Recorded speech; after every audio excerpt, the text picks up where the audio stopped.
এই বৃষ্টির দিনে গরম গরম মুম্বাইয়ের ফেমাস আলু বন্ডা বাড়িতে বানিয়ে সন্ধ্যে চায়ের সাথে কিংবা শুধু গরম গরম মুড়ির সাথে খেয়ে দেখুন, বা চাটনির সাথে। অসাধারণ খেতে হয়। একবার খেলে আপনারা এর স্বাদ ভুলতে পারবেন না, বারবার বানিয়ে খেতে ইচ্ছে করবে আপনাদের। নমস্কার বন্ধুরা, সুপ্রিয়া কিচেন আবার আপনাদের সবাইকে স্বাগত জানাই আরো একটা রেসিপিতে।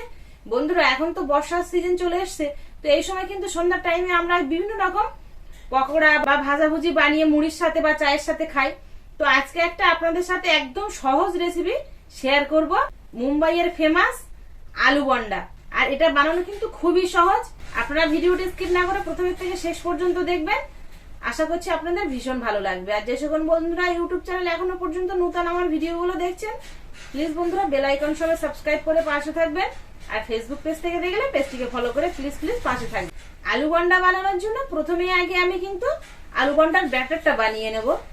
ব্যাটারটা কিন্তু যত বেশিক্ষণ বানানো থাকে ততই কিন্তু ভালো হয়, সেই জন্য ব্যাটারটা আগে বানিয়ে নেব। ব্যাটার বানানোর জন্য এখানে একটা পাত্র নিয়েছি, এর মধ্যেই আমি 1 ডাবুস বেসন নেব। বেসনটা আগে থেকেই চালানো আছে, এর মধ্যে নিয়ে নেব। আর ওই ডাবুসের মাপ করে কিন্তু আমি 3 ভাগের 1 ভাগ নিয়ে নেব আতপ চালের গুঁড়ো, এটা এর মধ্যে দিয়ে দেবো। বেসনের তো সুন্দর একটা টেস্ট আছে, কিন্তু সেই সঙ্গে যদি এই আতপ চালের গুঁড়ো দেওয়া যায় তাহলে দেখবেন দারুণ হবে খেতে, একটা আলাদা টেস্টের হবে। স্বাদ অনুযায়ী লবণ আর পরিমাণ মতো হলুদ গুঁড়ো, আর সামান্য 1 চিমটি থেকে 2 চিমটি মতো কাশ্মীরি লঙ্কার গুঁড়ো, আর একটু 2 চিমটি মতো গরম মশলা গুঁড়ো দেবো। গরম মশলা গুঁড়োটা আপনারা নাও দিতে পারেন। এবার শুকনো উপকরণগুলো আগে মিশিয়ে নেব। মেশানোর পরে অল্প অল্প জল দিয়ে ব্যাটারটা বানাবো। খুব বেশি জল দেবো না, কিন্তু ব্যাটারটা পাতলা করব না, গাঢ় হবে। খুব বেশি জল দিলে টপ করে হালকা হয়ে গেলে আবার এর মধ্যে আবার বেসন দিতে গেলে তখন কিন্তু ঠিক পরিমাণটা আসবে না। সেই জন্য অল্প অল্প জল দিয়ে ব্যাটারটা বানাতে হবে ধীরে ধীরে। খুব ভালো করে এইভাবে ফাটিয়ে নেবেন, তাহলে খুব ভালো হবে।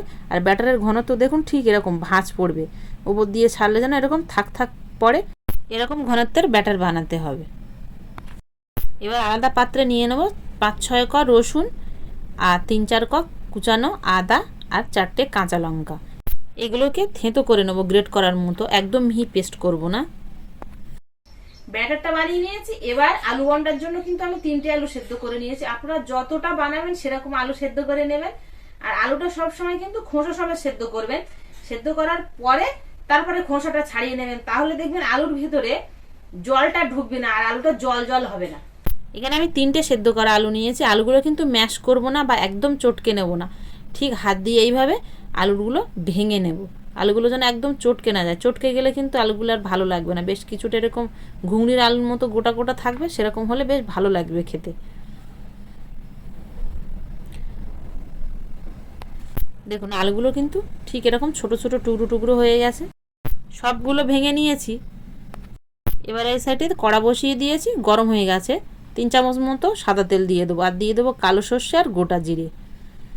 এবার মশলাটা কিছুক্ষণ ভাজার পরে সুন্দর একটা গন্ধ ছাড়লে এর মধ্যে এবার আদা, কাঁচা লঙ্কা, রসুন থেঁতোটা দিয়ে দেবো। এটারও মিনিট খানিক ভেজে নেব, সুন্দর একটা গন্ধ ছাড়বে আর তেল ছেড়ে দেবে। আর এর মধ্যে কারি পাতা কুচি দিয়ে দেবো, একটু কুচি করে দেবেন, তাহলে ফ্লেভারটা ছাড়বে। আর বেশ মিনিট খানিক ভেজে নিয়েছি, সুন্দর গন্ধ ছাড়ছে আর তেলটাও ছেড়ে দিয়েছে, মশলার কাঁচা গন্ধ ছেড়ে গেছে। এবার এর মধ্যে সেদ্ধ করা আলুগুলো দিয়ে নেড়ে চেড়ে নেব।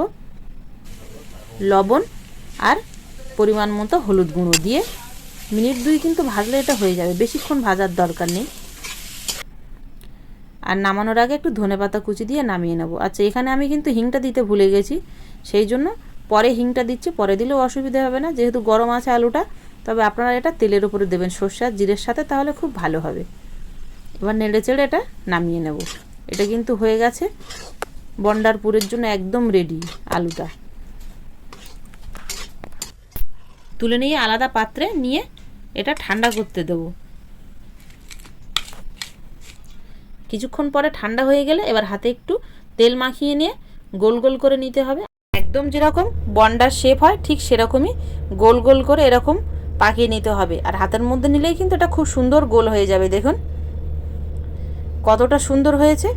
আর সবগুলোই কিন্তু এই একইভাবে গোল শেপ দিয়ে বন্ডার আকারে বানিয়ে নেব। সবগুলো বানিয়ে নিয়েছি আমি একইভাবে।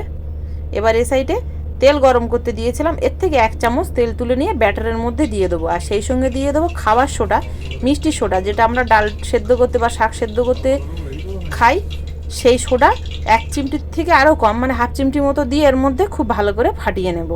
যত ফাটাবেন তত খুব ভালো হবে, তেলটার মধ্যে মিশে গেলে। এবার তেলটা গরম হয়েছে কিনা পারফেক্ট সেটা চেক করে নেবো। দেখুন এরপরে ব্যাটারটা দিলাম, দেখুন ভেসে উঠছে, তার মানে তেলটা কিন্তু পারফেক্ট গরম হয়ে গেছে। এবার গোল করা আলুর পুরগুলো ব্যাটারের মধ্যে দিয়ে দেবো। এখানে আমি হাতের সাহায্যে এই কাজটা করবো না, চামচের সাহায্যে করব, তাহলে খুব ভালো হবে। চামচটা দিলে হাতেও লাগবে না, আর সেই সঙ্গে কিন্তু কোনো দাগও পড়বে না, বন্ডার মধ্যে খুব সুন্দর কিন্তু শেপে আসবে দেখবেন। আর যেগুলো বাড়তি ব্যাটার থাকবে সেগুলো একটু এইভাবে কেঁকে নিলে, এই দেখুন কোনো লম্বা শিরার কোনো দাগ পড়লো না, খুব সুন্দর কিন্তু গোল হয়ে পড়লো। তো সবগুলো একইভাবে ব্যাটারের মধ্যে চুবিয়ে নিয়ে আর এইভাবে চামচের সাহায্যে তুলে নিয়ে দিয়ে দেবো। মাত্র 7টা বন্ডা হয়েছে, তো 7টা বন্ডা এর মধ্যে ধরে যাবে। এবার এগুলোকে আমি ভেজে নেব কিন্তু মিডিয়াম ফ্লেমে, একেবারে হাই ফ্লেমে ভাজবো না, মিডিয়াম ফ্লেমে 2 থেকে 3 মিনিট ভাজলেই কিন্তু এগুলো হয়ে যাবে। আর এইভাবে উল্টে পাল্টে দিয়ে দিয়ে ভেজে নিতে হবে। মাঝখানের কিছু ফুটেজ ওগুলো মিস হয়ে গেছে, সেই জন্য আপনাদের দেখাতে পারিনি, মানে প্রথম ভাজার অবস্থাটা। তো মাঝখানের অবস্থাটাই দেখাচ্ছি বা শেষের অবস্থা, এটা কিন্তু হয়ে গেছে। 3 থেকে 3.5 মিনিট মতো ভেজে নিয়েছি, এবার তুলে নেব। আর দেখুন কতটা সুন্দর হয়েছে, এটা কিন্তু খুব ভালো মুচমুচেও হবে চালের গুঁড়ো দেওয়ার কারণে। দেখুন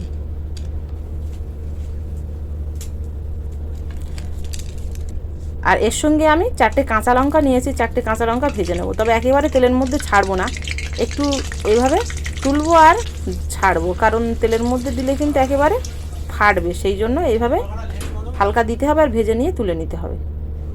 বন্ডার ওপর দিয়ে দিয়ে দেবো। আর বাকি যে ব্যাটারগুলো বেশি ছিল এগুলো কিন্তু তেলের মধ্যে দিয়ে ভেজে নেব, বেশ একটু লাল করে, ব্যাটারগুলো নষ্ট করব না। বেশ সুন্দর এরকম একটু লাল করে ভেজে নিয়েছি, এগুলোকে তুলে নেব। আলু বন্ডা খাওয়ার জন্য কিন্তু 2টো চাটনি হয়, একটা গ্রিন চাটনি আর একটা রসুন চাটনি। গ্রিন চাটনিটা ধনে পাতা, পুদিনা পাতা, কাঁচা লঙ্কা, আদা, জিরে, লবণ আর রসুন দিয়ে চাটনিটা বানায় পেস্ট করে, আর একটা শুকনো শুকনো চাটনি বানায়। তো আমি আপনাদের সাথে শুকনো চাটনিটাই শেয়ার করছি। তো এবার চাটনিটা বানিয়ে নেব। চাটনি বানানোর জন্য আলাদা একটা কড়া বসিয়ে দিয়েছি, গরম হয়ে গেছে। সাদা তেল দিয়ে দেবো 2 চামচ মতো, এর মধ্যে দিয়ে দেবো 7-8 কোয়া রসুন আর 2টো শুকনো লঙ্কা, আর নিয়েছি ভাজা চীনাবাদাম, যেটা চানাচুরের মধ্যে থাকে। তো সেই চীনাবাদাম আর এই সব কিছু মশলা একসাথে মিনিট 2 একটু তেলের মধ্যে ভেজে নিয়ে তুলে নেব। এর মধ্যে কিন্তু নারকেল কুচি দেয়, আমার কাছে নেই, তো তাই আমি এইগুলো দিয়েই খালি চাটনিটা বানাবো। তবে আপনারা অবশ্যই এর মধ্যে নারকেল কুচি দেবেন, বা গ্রেট করা নারকেল বাড়ির থাকলে সেটাও দেবেন, বা কেনা শুকনো নারকেল থাকলে সেটাও দেবেন। ভাজা হয়ে গেছে, এবার তুলে নেব। একটা পাত্রের মধ্যে নিয়ে নেব আর ভেজে রাখা বেসনের ঝুড়িগুলো এর মধ্যে দিয়ে দেবো। আর এর মধ্যে দিয়ে দেবো 1/2 চামচ মতো ঝাল লঙ্কার গুঁড়ো, সব কিছু একসঙ্গে দিয়ে ভালো করে গুঁড়ো করে নেব। আর বন্ডার ওপরে দিয়ে দেবো একটু ধনে পাতা কুচি, তাহলে দেখতে সুন্দর লাগবে। আর দিয়ে দেবো গুঁড়ো করে রাখা চাটনি। এবার আপনাদের দেখাচ্ছি কেটে বন্ডাগুলো কতটা সুন্দর হয়েছে। পুরোপুরি দেখুন, ভেতরে পুরো আলুর পুরে ঠাসা, আর ওপরে যে স্পটটা পড়েছে সেই স্পটটা কিন্তু একদম পুরু না, বেশ এরকম একটু হালকা। বেশি পুরু হলে কিন্তু ভালো লাগবে না খেতে, বেসনের এটা লাগবে মুখে। এবার এটাকে আপনারা গরম গরম চাটনির সাথে খেয়ে দেখুন কেমন লাগে, তারপরে আমাকে বলবেন।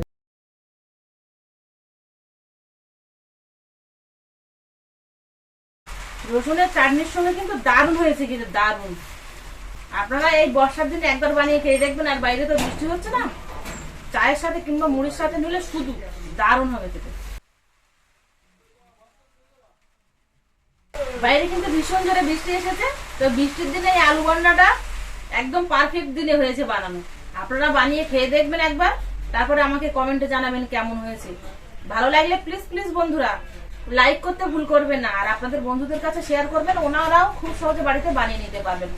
আবারও দেখা হবে আপনাদের সাথে পরবর্তী নতুন কোনো ভিডিওতে। ততক্ষণ আপনারা সবাই ভালো থাকবেন ও সুস্থ থাকবেন।